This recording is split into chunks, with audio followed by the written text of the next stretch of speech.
پہنچے، سر زمین پر پہنچے جناب آقا کو ڈھونڈتے ہوئے، تو جناب جبرائیل سے بولا یہ کون سی زمین ہے؟ اب پوری روایت نہیں پڑھوں گا کیونکہ مجلس مجھے آگے پہنچانی ہے، کیونکہ جو میرا عنوان ہے وہ نماز کا ہے، تو ایک اشارہ کر کے آگے بڑھا۔ بھائی تبادلہ ہم جو کرتے ہیں، ہم تو نام نہیں لیتے فلاں ابن فلاں فلاں ابن فلاں حضرات کی، تکلیف کیوں ہوتی ہے؟ کیونکہ حقیقت ان کو بھی معلوم ہے، کیونکہ علی کا بغض جو تھا، ابو طالب کا بغض جو تھا، وہ کہیں تو نکالیں گے۔ جب اس دور کے دشمنوں نے ابو طالب کو نہیں بخشا تو ابو طالب کے چاہنے والوں کو کیسے بخش سکتے ہیں؟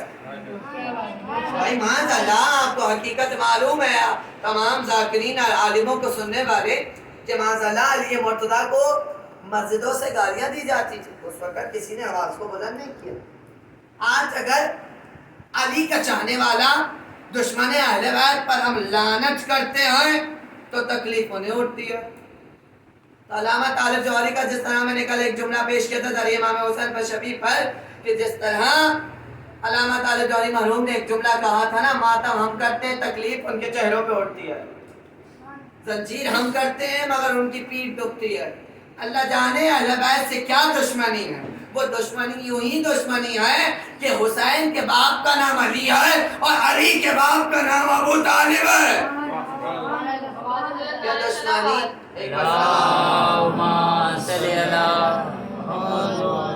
ابو طالب سے دشمنی ہے، حقیقتی ابو طالب سے دشمنی۔ آج اگر ہم دیکھیں، قرآن کو پڑھیں، قرآن کو سمجھیں، تو اس میں تمام حقیقت آپ کے سامنے موجود ہے، ہر چیز موجود ہے۔ جب جناب آدم پہنچے تو جناب آدم نے ایک جملہ کہا کہ جبرائیل یہ کون سی زمین ہے؟ جبرائیل نے کہا یہ وہ زمین ہے جہاں آپ کے فرزند امام حسین کو شہید کیا جائے گا، یہ بتاؤ شہید کون کرے گا؟ اب ایک جملہ کا اشارہ دے کے آگے بڑھا ہوں، ساتھ دے کر آگے بڑھا ہوں، کیونکہ وقت بہت کم ہے۔ ماشاءاللہ سلام گزاروں نے بہت خوب سلام پڑھ لیے چکے ہیں، اور اتنی زحمتیں میرے بھائی، میرے بیٹے، میرے شہزادے نہیں اٹھا پائیں گے تو تھکن ہو جاتی ہے، بس کیونکہ مجلس اذان سے تھکن نہیں بلکہ ہم سب کی تکلیفوں کا نجاتی حسین کا فرش ہے، حسین کا فرش ہے، جہاں حسین کے فرش پر یہ حتیٰ ایسے بہت سارے معجزات موجود ہیں کہ حسین ابن علی کے فرش پر لا علاج ہو گئے۔ اب ڈاکٹروں نے لا علاج کہہ دیا، مگر ایک فرش ہے جو لا علاج نہیں ہے، جس کے پاس تمام علاج ہے، جہاں دنیا کے بھی ہیں آخرت کے بھی ہیں، وہ اور کوئی فرش نہیں ہے، وہ ہمارے آقا امام حسین کا فرش ہے۔ میں نے ایسے بہت سے معجزات دیکھے کہ جو بیمار تھے، لا علاج تھے، مگر فرش امام حسین پر بیٹھے، جب اٹھے ہیں تو فیض لے کر اٹھے ہیں، شفا پا کر اٹھے ہیں۔ یہ حسین ابن علی یہ شفا دیتا ہے، جو نجات دینے والا ہے وہ حسین ابن علی ہے۔ جناب آدم نے کہا کہ کون شہید کرے گا؟ یزید۔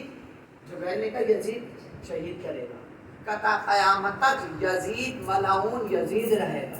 تو جناب آدم کا یہ جملہ موجود ہے کہ جناب آدم نے کہا پر اے الہی ہے میرے پروردگار عالم، میں حسین کے لیے کیا کر سکتا ہوں کہ حسین کے قاتل پر لعنت کریں؟ تو جناب آدم نے، بھائی ابھی تو دنیا میں حسین نہیں آئے، ابھی رسول موجود نہیں تھے، ابھی تو آدم کا دور چل رہا تھا، ابھی عیسیٰ کا دور نہیں آیا تھا، ابھی نوح کا دور نہیں آیا تھا، ابھی تو آدم کا دور تھا۔ جناب آدم نے کہا میں کیا کر سکتا ہوں؟ پروردگار عالم نے کہا حسین کے دشمن پر لعنت کر سکتے ہو۔ تو جناب آدم نے 4 مرتبہ یزید ملعون پر لعنت کی، یزید ملعون پر لعنت کی۔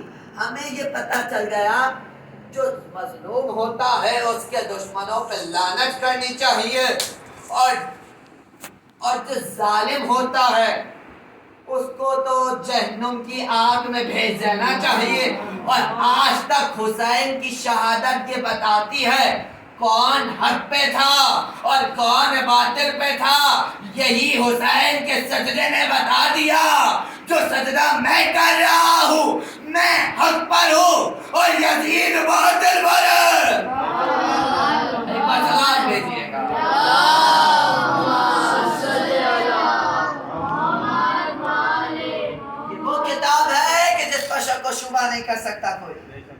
جب شک و شبہ نہیں ہو سکتا تو ہم اپنے اہل بیت کو قرآن سے تو ثابت کر کے بتا سکتے ہیں. تب شک و شبہ قرآن سے ثابت کرو بھائی قرآن میں ایسا کیوں لکھا ہے تو اللہ تم پہ خود لعنت کرے گا، کیونکہ پروردگار عالم نے کہا قرآن میں ایک بھی الفاظ کوئی رد و بدل نہیں کر سکتا سوائے میرے، کیونکہ میں اس قرآن کا محافظ ہوں، میں اس قرآن کی حفاظت کرنے والا ہوں. اور جو بھی اس قرآن کو رد و بدل کرتا ہے، میرے جاننے والے کے ایک محلے میں ایک شخص رہتا تھا، قرآن کو لے کر باہر بیٹھ جاتا تھا، گلی میں بیٹھ جاتا تھا، اور اس کے بعد معاذ اللہ قرآن کی غلطیوں کو نکالتا تھا اور نکالتا جاتا تھا، یہ غلط ہے، یہ غلط ہے، یہ غلط ہے، یہ غلط ہے. آخر میں اس کا انجام یہ ہوا کہ جب وہ دنیا سے گیا تو نابینا گیا. تو اس لیے کہتے ہیں قرآن کو سمجھو اور پڑھو. تو ہم 1400 برس یہی تو بتانے والے ہیں، جو تمہارے پاس قرآن ہے وہ قرآن صامت ہے، وہ بولتا قرآن نہیں ہے. آؤ فرش ادا پر اور آ کر بولتا قرآن لے جاؤ. جو قرآن ناطق ہے، جو نوکے نیزہ میں بتا رہا ہے حسین کل بھی زندہ تھا، آج یزید کے دربار میں بھی زندہ ہے. سورہ کہف پڑھ کے بتا رہا ہے حسین کل بھی زندہ تھا، آج بھی یہ زندہ ہے. حسین نہ کبھی مٹ پائے گا نہ مٹ سکے گا، اور جو مٹانے آئے وہ خود ہی